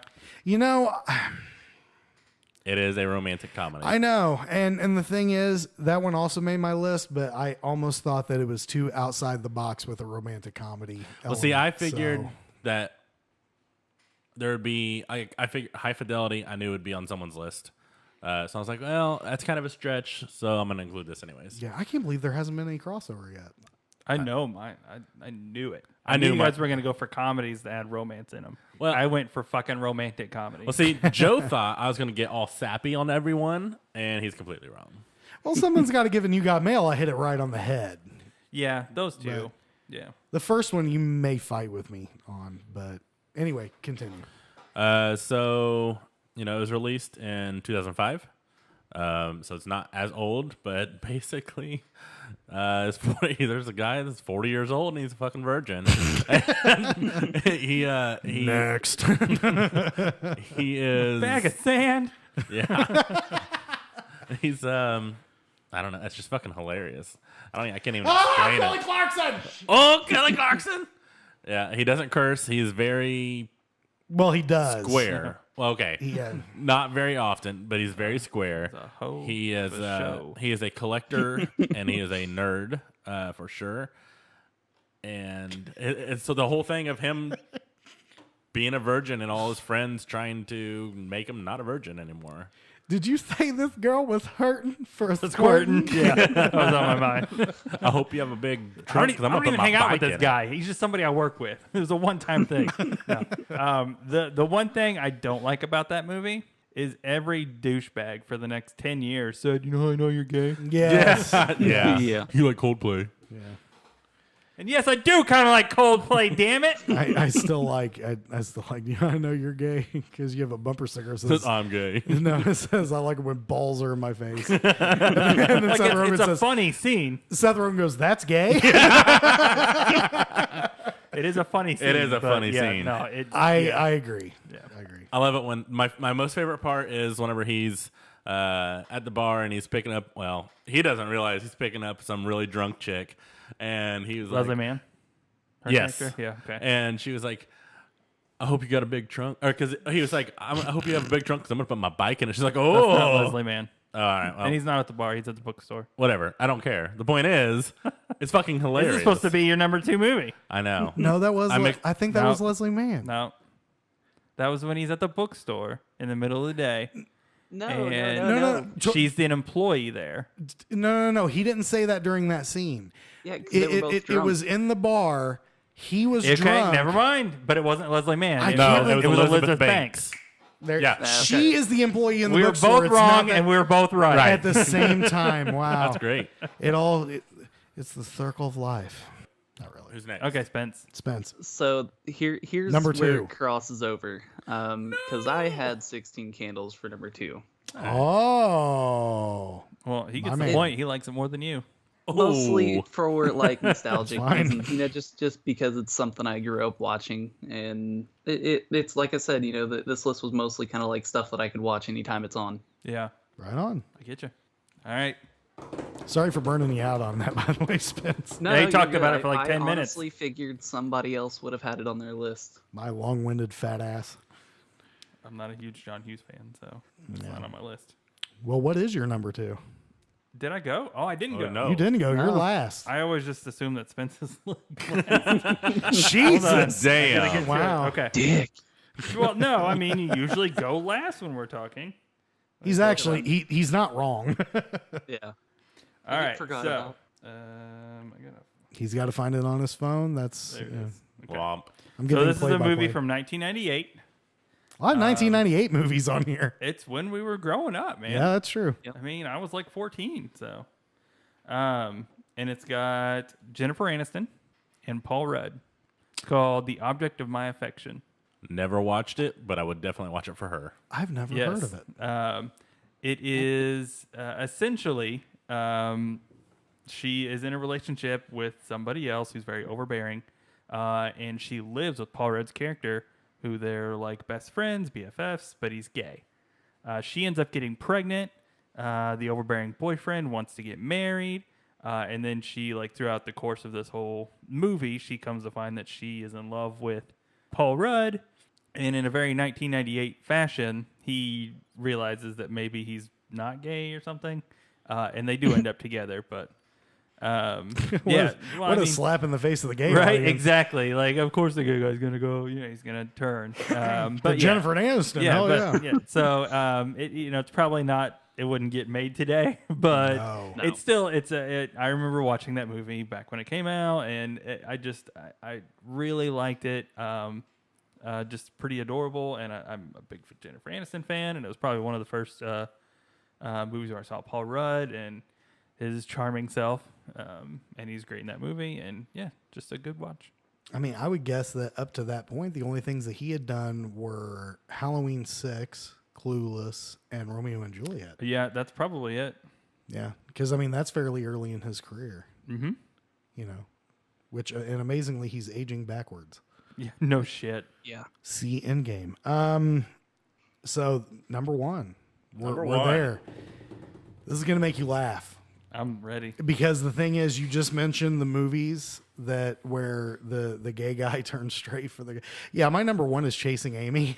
I I knew it. knew it. Now that you said it, I knew it. I didn't know it before, but I know it now. I left it off my list Yeah. purposefully. So Chasing Amy is 1997. And it's about a gay girl who goes straight for a guy. Joey Lauren Adams. Yes. So I'm a huge Kevin Smith fan. Obviously, this is not just my number 1 favorite romantic comedy. This is one of my all-time favorite movies, and this is controversial. It is my favorite Kevin Smith movie. Oh, okay. That surprises a lot of people because a lot of That people will surprises me. they'll say Clerks, and don't get me wrong, I love all of his movies. Yeah. Except for Cop Out. Cop Out's kind of shaky, but Dogma obviously gives it a lot of competition. There are a lot I think of Dogma's really, probably mine. yeah, a lot of people go with either Clerks or Dogma usually. I love Chasing Amy. The Chasing Amy is very well acted. It's very is. well written. I think that it was a huge leap forward for Kevin Smith as a writer and director. Yes. It was his third film. The first 2 that he made were Clerks and Mallrats, which were notoriously juvenile in nature. I love them. Yeah. I love them to death, but they are it's dick and fart jokes. I Yeah, mean, that's, of you know, course. Chasing Amy was his first attempt, I think, to really, At a serious project. to actually put some heart into it. Yeah. And he made this, it was actually a very personal story. He was actually dating Joey Lauren Adams at the time. And I guess they had, obviously there wasn't the sexuality factor. She is straight. Yeah. He is straight. But I think that it kind of stemmed from he felt insecure because he had not had a lot of life experiences. Okay. And so he turned that into this story where, you know, this He guy told his story by telling a different one. Exactly. That, you know, Yeah, he- I mean, he made that- his experiences slightly different too. I'm really shocked that I'm having a hard time talking about it because the thing is, I've seen this movie probably at least 50 times, Yeah. which is a lot. And again, just the level of acting, it should be noted that Jason Lee, who is amazing in it, Scientologist. I don't give a shit. He's amazing in that movie. He I won. want to say he actually left Scientology. He won. He might have, He yeah. might have. I don't know. He won the Independent Spirit Award for Best Supporting Actor. Oh, okay. I did not know that. And Kevin Smith won Best Screenplay, but it should also be noted that Joey Lauren Adams was nominated for the Golden Globe for this, which is She really did act oh, well. dude, she acted her fucking ass off. You could you saw a lot of pain in Yes. the performance and in some of those painful parts of the movie.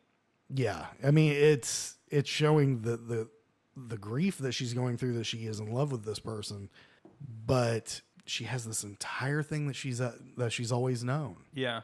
And then he just can't get past it too. Yeah. Well, his whole thing is that he believes that he's the only man that she's ever been with. Yeah. And that's just not true. So going We- to we this, won't- can I just say, so when I was 20, I probably would have agreed with you. Okay. I think it had to be maybe 2 years ago. I rewatched this movie, just on a whim, Okay. and I just could not stand Ben Affleck in this movie. His character, He is really douchey. he is, Yeah. and it's one of those things where like when you're in that when you are 20, and I don't think he was much older than that when this movie was made. Kevin Smith and everything. Yeah. Kevin Kevin Smith would have been 27. I think I'm sad that I know that. So okay, but like, it's maybe part of the time as well that I watched it, but just the age difference that I watched it, and it's just grow the fuck up. Yeah. In that movie, so I'm sad that it did kind of sour, my enjoyment for the movie. But at least it kind of offered a new perspective on it for me, which is kind of fun and interesting in a way to watch a movie again, 10 years later and get a completely different experience out of it. And I mean, that's never a bad thing. Yeah.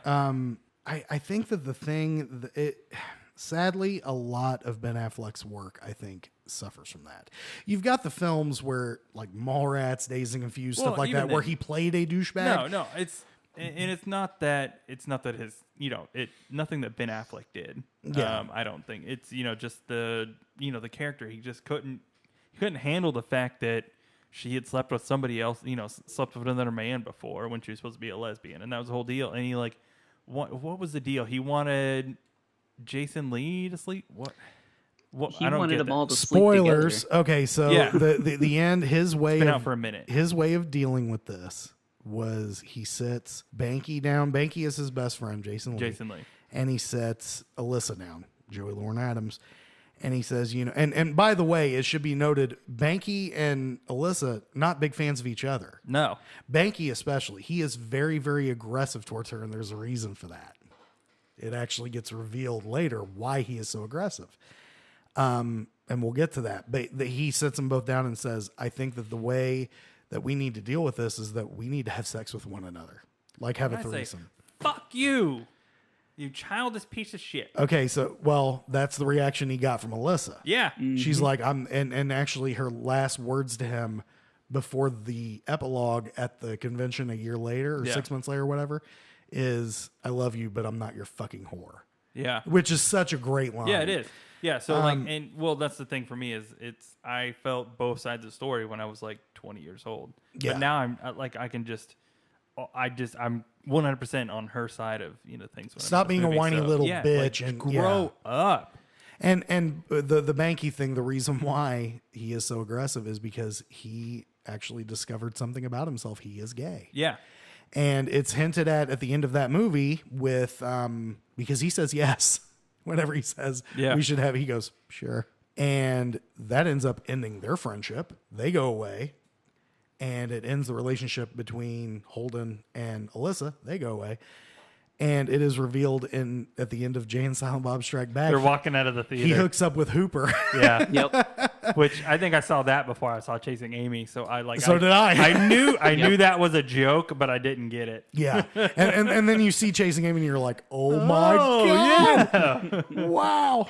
Brandon's over. You haven't watched any of this shit, have you? Nope. He's just over there like, all right, talk about something else. now. Here's the thing. I would totally give him the homework assignment, but in order to really enjoy that movie, he would have to at least watch Clerks, Mallrats, and then Dogma, because they make a Dogma reference in that. Even though it's the movie before Dogma, Yeah. they foreshadow it. They say, we are getting ready to do this. And that goes into Dogma, which Dogma was always supposed to be his second movie. He just never had the money to do it. Yeah, well, it's a much bigger production. Much bigger Yeah. production. So, and by the way, I know that we just Big touched kid on and all. women don't fall out of the sky. Jose. Damn it! Now I've got lines running through my head. Don't do that. You can't do that with Kevin Smith movies. We touched, much like the High Fidelity thing, we touched on all the sappy romantic parts. The movie is insanely funny. It's got some great moments in it. But that's my number one. Chasing Amy. Go watch it. Brandon, you're up to bat. Mine is definitely not as in depth as that. Let me just tell you, the only reason I love that movie. I love this movie is because Jennifer Aniston's ass is in it, and that is The Breakup. Okay. Okay. That's the only reason for your number think I've one ever seen romantic it all. Dude, she's my number one. Period. Mine too. Like bare ass? Yeah. Yeah. Full. Yeah. Cool. It's funny. The movie's funny too. Vince Vaughn's is just hilarious in it, but Does he look like he slept? not really. Okay. Does he ever? No. But literally, that is the only reason it's my number one. Okay. That was quick. Wow. Yeah. Spence? Brandon is about as deep as a puddle, guys. Yeah. So When I it think comes my to Jennifer number one Aniston. is definitely Friends with Puddle in those Benefits. pants. Justin Timberlake and Mila Kunis. I have never seen that, and It it's is- never streaming. Spence, go ahead and repeat that Anywhere. because I think I talked over you. Go ahead and repeat it.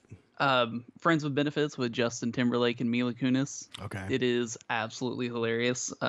It's also got Woody Harrelson, Richard Jenkins, which is the dad from Step Brothers. I love Richard Jenkins. Yeah. He's awesome in everything he does. If he gets in my face, I'll drop that motherfucker. But it's great. She takes him up to the Hollywood sign, and he has to be taken down by a helicopter because he's afraid of heights. But yeah, That's it. it's probably one of my favorites, and Woody Harrelson's a big part of it because he I do like plays Woody Harrelson. like Justin Timberlake's kind of, I guess, best friend in New York, and he also happens to be gay. Oh, okay. Yeah, one of my favorite lines from the movie is actually Woody Harrelson's when Justin Timberlake asked him why he doesn't take the ferry across the river instead of his personal boat, and he said, "The only place I'm taking a ferry is out to dinner." I do I like like that. that. That It's one good. kind of came out at the same time as it felt like they were just the same movie. What was it called? It had Ashton Kutcher and I think Natalie Portman in it. Who knows? I don't know. I can't think off the top of my head. But yeah, they kind of came out together and I watched one of them and it was that one. And I never have gotten to watch Friends with Benefits. And every think time I I try, it's know- never streaming anywhere. Not for I think free. I know what you're talking about with Ashton Kutcher. It's the one where she's like dying or whatever. Oh, No Strings Attached. Is that it? Okay. Yeah. Yeah, because she doesn't think that he can be basically a booty call to somebody who's dying and not get attached or something like Yeah. that. Yeah. Hey, Spence, you brought up Richard Jenkins. Have you ever heard of the movie Say It Isn't So? I've not seen it, but I have heard of it. Okay, I'm s- guessing he's in that. He is in that, and he actually plays a very memorable role. Here's why I bring that up. This actually ties to Spence in a very strange way. This movie came out. This should not be on anybody's list because the movie is god awful. It came out in 2001. It stars Chris Klein and Heather Graham. Yes. And Oh my! I do know this one. wait. Yes. It takes place in Shelbyville, That's it. Indiana. That's it. The And movie it makes us look like a bunch of rednecks. it actually does take place in Shelbyville. Is that the one where? If What's I'm the thinking name of the of it? right one, say it isn't. He Say it so. isn't finds so. out that his mom is Suzanne Summers, and he also jerked off to a poster of him throughout Yeah, his but entire like, aren't they childhood. like supposedly at some point like they think they might be brother and sister? Basically, what happens is Gilly, the main character, Yeah. was he adopted or an orphan or something like that? I think he was adopted. And he meets Heather Graham's character and falls in love with her. They end up having basically a one-night stand, and it come to find out they may be brother and sister, and it turns into this Say horrible. it's- say I'm say your it isn't sister. so. Basically, like somebody they watched American Pie, and they were like, "Well, I want to do that, but not good." It was With their own script and story they had. It was just raunchy for the sake of being raunchy. Like Joe Dierte. Yeah. well, no, Joe Oh, Dirt's yeah. good. Yeah, Joe Don't Dirt's not bad. even. I think that it's one of those horrible Chris Klein movies that came out around that. It was like that and Rollerball, where they were trying to turn him Oh, into this shit, action star. Because the Rollerball. thing is, he's a handsome guy. Yeah. He's not a horrible actor. Yeah. Horrible. And he's somewhat a little bit charming. but- He's good by American Pie standards. yeah. But you take him out he's of that. B character. Good. Exactly. And he plays the jock very well. He what he did he had a good role in Just Friends with Ryan Reynolds. You know, I've never seen that movie. It's Ryan Reynolds and Amy Smart, I think, Yeah. are the two main characters, and then Which Anna I do Faris love me is- some Amy Smart. Oh. Yes, I do too. Road Trip. Yes, sir. And then Titties. Anna Faris is also in that as a crazy musician that Ryan Reynolds works for, and they kind of date. But Chris Klein plays an ambulance driver in the hometown that they go back to, who's like the supposedly, he plays guitar and he's real sensitive and he like does all this stuff for the kids, but he's basically just been trying to nail Amy Smart's character for 15 years by doing all this. And he's a huge douchebag. So Wasn't Ryan Reynolds fat in that movie? in the beginning, for like part he of it? was beginning, yeah. for the story, he was fat in high school, and that's why they're just friends. But he comes back looking like fucking Ryan Reynolds. So Gotcha. All right. So I'm going to bleep out the references that I had before. Go ahead and bust it out. And by the way, I love this movie. So it's fantastic. Go for it. Brandon probably has not seen it. probably never heard It's of a it. movie from 1996 starring Michael Keaton and Andy McDowell called Multiplicity. I've watched it. You have? Yes. Yes! Wow. What do you think? It's a Oh, I cold, like it. It's hilarious. it's a cold day in hell. Yeah. He's actually seen a movie that we referenced. I know. So essentially, what it comes been down holding to this in for a whole while. The plot of this movie is Michael Keaton is like a contractor, and he's a family man, and he's never got enough time for anything. And he finds this doctor that says he can help him one day, and how he helps is by getting him a clone. He fucking clones himself.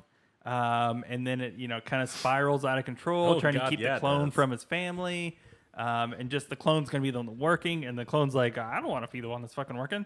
And so they make another clone, and No, they no, all have the- similar. The clone clones Nope. himself. Nope, that's the fourth clone. The third clone, they get another clone to do like different things, but it's funny because the Michael Keaton's character is this very well-rounded person. Yeah. You come to see that because the first clone is very macho kind of personality Yep. of Michael Keaton, and then No sympathy. Yeah, he's Yeah. very just very alpha. And then the second clone kind of comes out slightly effeminate, but they still all kind of get along, and they have this like real fun like kind of buddy thing.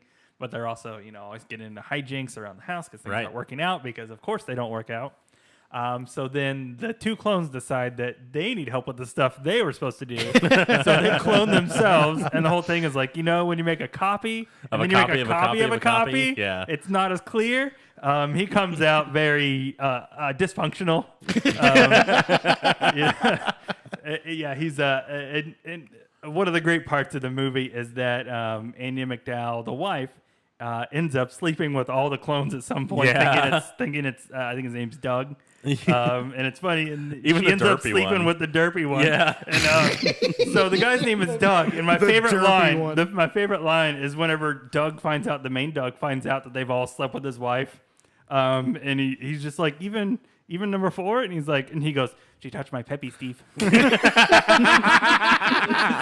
Cracks me up, and he calls him Steve the whole time. Even though He fucking loves pizza. It's the best thing. he's hilarious. It is very funny, and the whole thing of the movie is, you can't work yourself to death. You got to make time for your family, and I think the clones eventually just kind of go off, and all 3 of them live their own life. Right. And he's learned this lesson, to love his family and spend time with them. Such a great movie. But it is fantastic. It's hilarious because when Michael Keaton does serious well, but when he does comedy, he fucking knocks it out of the park. Yes, absolutely. And this is one of those movies that, and I feel like most people, you either have heard of it and you love it, or you have no clue about it. Right.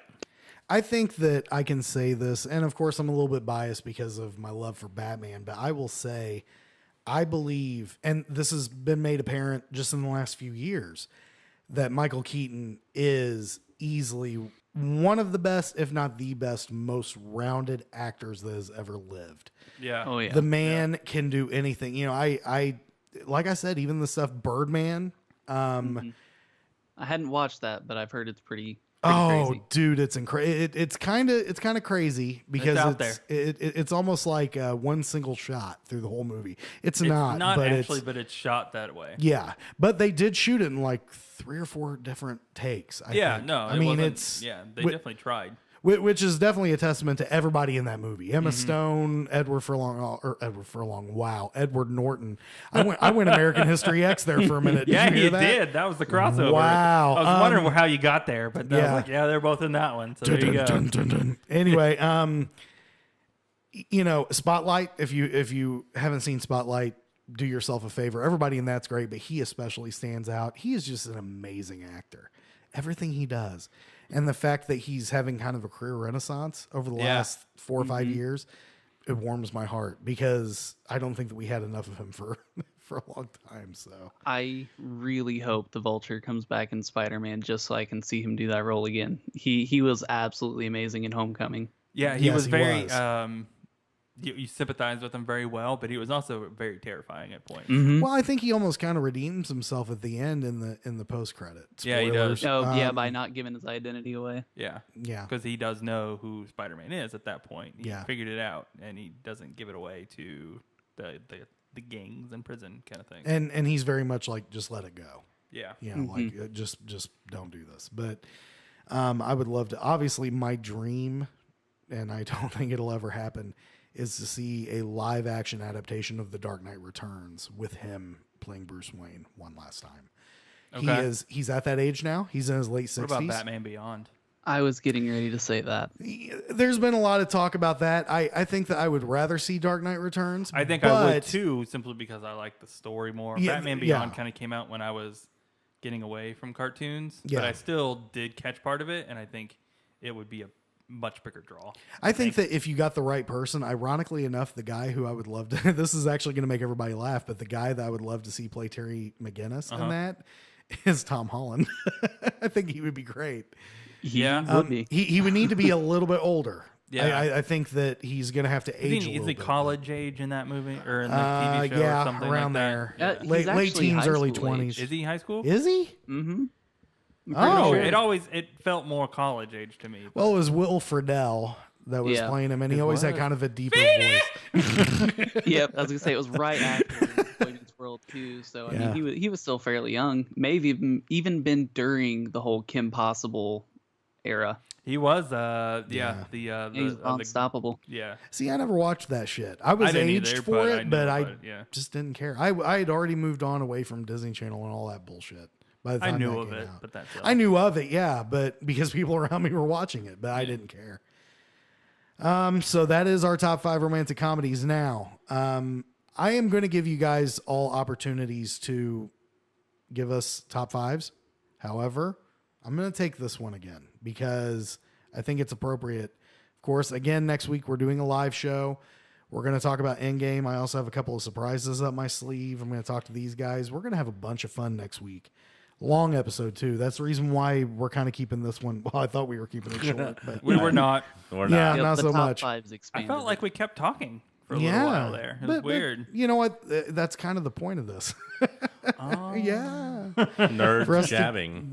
to get together and jabber. But That's what I was waiting for. I was going to punch you motherfuckers. in honor of us busting out all those beautiful in-game spoilers next week, how about top 5 Marvel movies? Easy. And I think that it would be a timely time to do it because Endgame is such a... It's obviously not the finale. There's more to come. Yep. We've got, a new Spider... Is the new Spider-Man coming out this year, Spence? Yes. Okay, I so think we've got that. I want to say it's next month, but I'll have to look for sure. Okay. That's soon. Okay. Yeah. And then, I'm excited for It's all over the Mysterio. news right now, too. I'm very excited for Mysterio. and then, yeah. Do you think Jake Gyllenhaal's going to pull it off? Yeah. Oh yeah. Okay. Yeah. Okay, fair I enough. think. It's motherfucking Jake Gyllenhaal. Yeah, I think he's gonna do a really good job. Donnie Darko got this. You need to... Well, I like Donnie Darko. Oh, I love Donnie Darko. Top 5 Jake Gyllenhaal movies just for Mings, because number 1, Brokeback Mountain. Number 2, Brokeback Mountain. He's Number 3, Brokeback Mountain. he's my favorite bottom. Number 4, Bubble Boy. Oh, man. I forgot that was him for a moment. I forgot that was even I bet you all did, existed. didn't you? Oh, you Oh, broke my my God. brain. I don't think I can do this anymore. Oh, that was wonderful. That was great.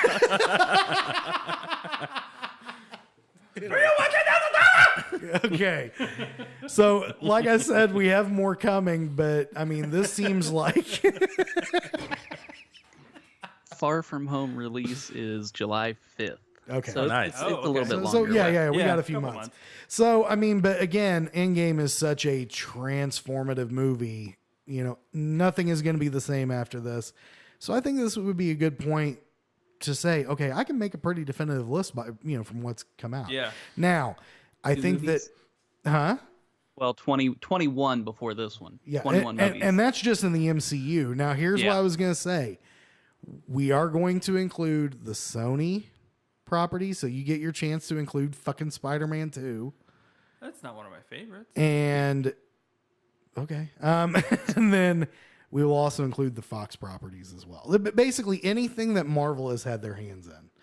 Or I'll even make it broader than that. If it was based on a Marvel property, it's included so in this. Blade. Yeah. Blade, What about the Netflix series? They weren't technically a movie? That's not movies movies. only. Okay. Movies only. So just Howard because, the Duck. yeah, you can Howard the Duck, Yes. That is a Marvel property. Yeah, it is. and I mean you can even include some of the offshoots like Kick Ass or anything like I mean you can. Is that Marvel?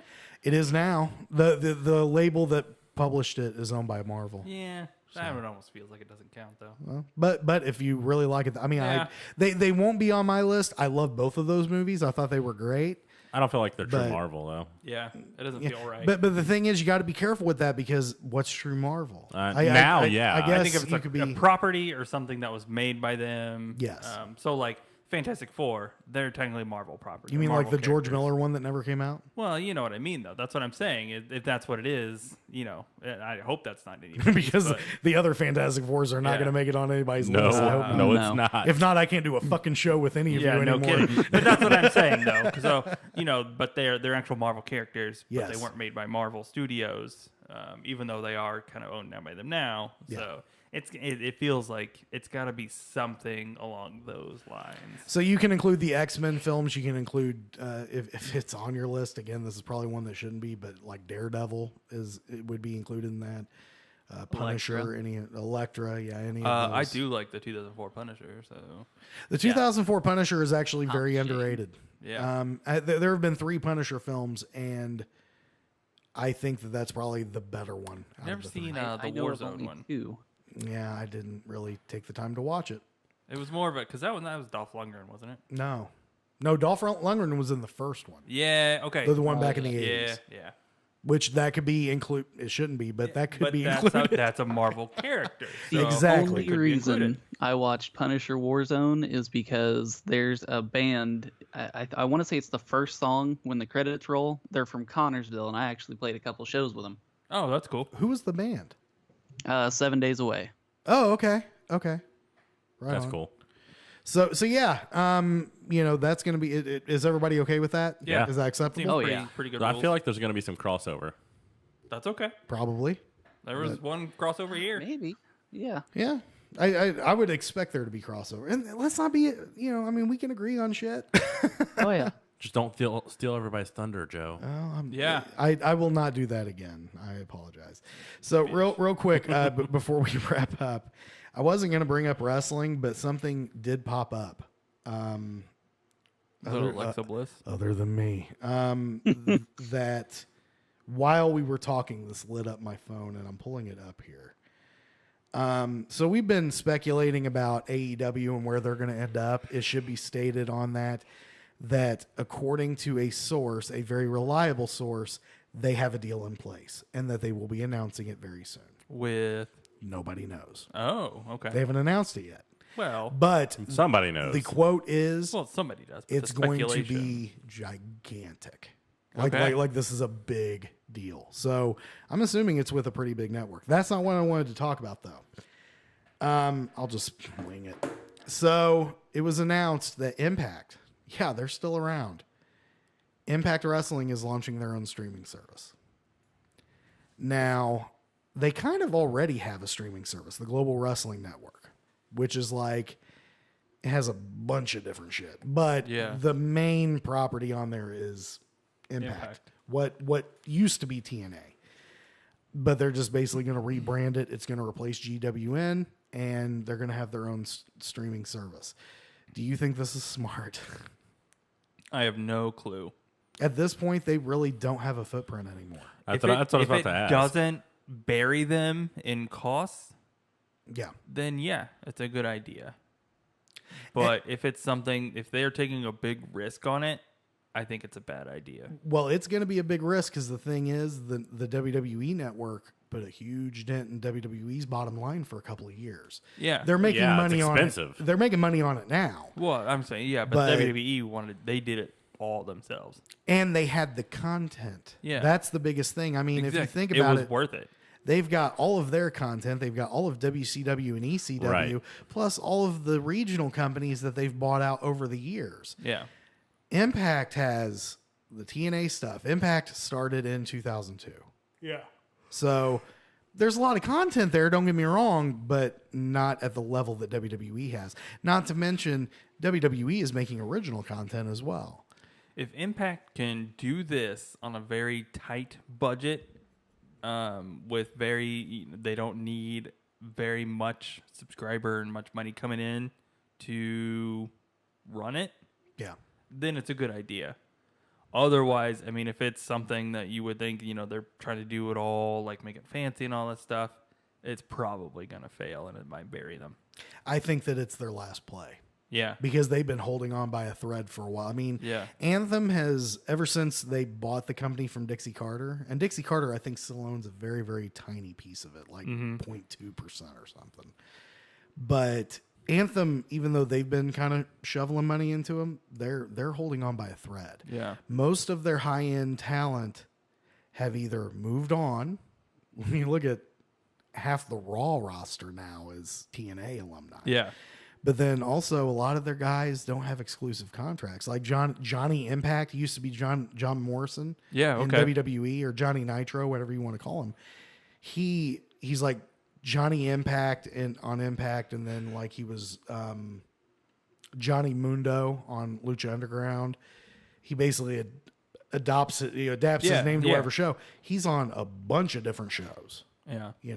which So if you want to see him, you're a fan, you don't have to tune into Impact. Exactly. Yeah. I think, and on top of that, I'm pretty sure he may be their world champion, which You put your belt on a guy that goes all over the place? Yeah. Damn. Yeah. Okay. not a good look. I mean, yeah, it's not a good look, but if that's the only wagon you got to hitch to, I guess See, that's you what I was got to about do to what say. you got to do. If that's the only thing that keeps people coming back, then you're gonna just do what you got to do. Yeah. I think that we will probably see an Impact AEW merger at some point. I would imagine They- so. they tried And it it'll be once. cheap. Yeah, no shit. Well, they tried it once because Impact bought Global Force Wrestling, which was Jeff Jarrett's startup.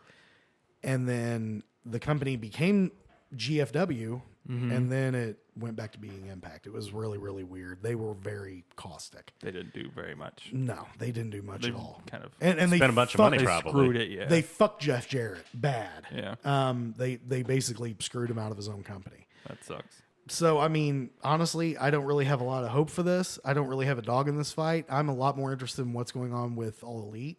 Yeah. But I figured I would bring it up. It did pop up on my phone while we were talking through our top fives. Well, knowing the server side of everything and the cost of bandwidth and everything, I mean, that's a lot of fucking money. Yeah. And WWE has the resources. Oh yeah, What kind of resources does Anthem have? That's what I'm wondering. like I feel like they're dipping into their piggy banks at this point and hoping they can find something. They're all in, basically. I think it's their last play. Yeah. I Their really swan think song. it's So I mean, either it's going to explode and be awesome, or it's going to implode and no more impact. To be fair, I don't think it's going to explode and be awesome. No. It could be good. It could be really good. But But that still doesn't mean it'll you look survive. at, you look at the WWE and how you said Right. it took them a long time to Yeah. break even on it, just because and how much how much content they have, how many people were they reaching? Like the people that are watching Impact, they probably have a small audience regardless, Right. and it's only going to be a percentage of them that will shell out for a streaming service for Impact. Well, you talk about TV deals. This is probably what pushed them into it. They were on Spike TV for a little while. Yeah. After Spike TV went away and became Paramount Network. So Spike TV has actually had a lot of wrestling in its history because they had ECW and then they had Raw for a little bit and then they had Impact. I mean that makes sense. though. Testosterone Network. But after that went away, they were on one of the Discovery Network, like Destination America or something. And then they were on Pop. They were in between episodes of Cajun Pawn Stars or something. Yeah. And then Pop dropped them. Now they're on Pursuit, I have not heard of which is those last two. Pursuit is like a outdoor and sportsman channel. They have a lot of hunting shows, a lot of fishing shows, and Impact Wrestling. Redneck shows. Gotcha. Yeah. All right. Which, I mean, the Go thing for your is that, demographic, I guess. well, yeah, they're trying to be WCW. Yeah, that's true. That's what it true. really what it Yeah. is. But even WCW was surrounded by not so much of that programming. Yeah. Right. Even though it was on TNT, owned by Ted Turner. So, Well, honey, we're gonna watch some of them fishing, and then we're gonna turn on that wrestling. and then after that, we're gonna watch Hee-Haw! Yeah. So yeah, that I just wanted to bring that up real quick. We don't have to prolong there it. we go. Man, what a long show. So I had to get one. There's my one. All So right. much for short and sweet. So again, next week at what did we say? 6 p.m. Eastern. 6 p.m. Eastern. You don't have to miss Game of Thrones. No, and that's the whole reason why we're doing it. We know that being a nerdy show, a lot of you are going to be watching Game of Thrones. Yeah. Consider this like a little appetizer before you go on to your boobies and murder. Yeah. There you go. You're gonna see us Like a on palate cleanser. Yeah. Facebook for live. We're gonna try YouTube, see how it works out. But if you aren't a fan on Facebook, look us up, Nerd Jab, at Nerd Jab Podcast on Twitter. Hit us up, like us, share us. Yeah, And we will get you updates later in this week, depending on where you'll be able to find us for that live stream. yes, Exactly. we will definitely be on Facebook because we know that it works. It works. Right. We So- did it 4 times. That's a big deal to us, but also, we may be able to go to a couple other platforms. We will let everybody know. Plus, we'll have a good show planned. It will be a long show as well. We're gonna marathon. Grab some that shit. snacks. Yep, we'll probably be snacking a little bit in here Yeah. as well. We will take a break or two. So In-game. May It might not be in-game quite long. as long as Endgame, but Yeah. it'll be a long show. yeah. It might be double. Okay, let me clarify what they just said. It can't be as long as Endgame because Yeah. I don't know if I can podcast for that long. I got to pee at some point. Well, I said Yeah. breaks, Or but take still. a shit. Who knows? Depends. All right, enough said, gentlemen. I beat Enough you. said. I was waiting for it. Yep. You know, I thought you were gonna say it earlier because you said enough said, and I was like, damn, that would have been like perfect. Like, just slide it in there and no one say anything. You stop talking about this right meow. Okay. I wonder if anybody's going to notice. I don't know. All right. That's Nerd Jab for this week. I'm Joe. Brandon, I'm Justin. Vince. Have a good night, everybody. See y'all. peace.